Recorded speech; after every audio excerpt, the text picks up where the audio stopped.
ولما وقع عليهم الرجز قالوا يا موسى ادع لنا ربك بما عهد عندك لئن كشفت عنا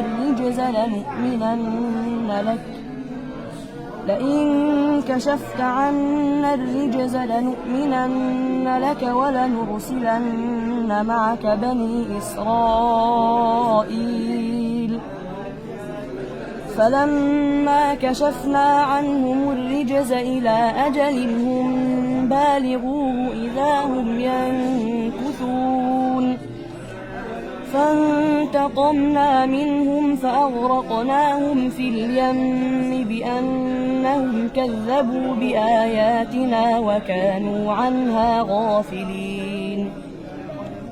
وأورثنا القوم الذين كانوا يستضعفون مشارق الأرض ومغاربها التي باركنا فيها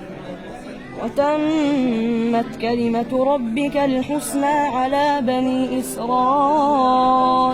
بما صبروا ودمرنا ما كان يصنع فرعون وقومه وما كانوا يعرشون وجاوزنا ببني إسرائيل البحر فأتوا على قوم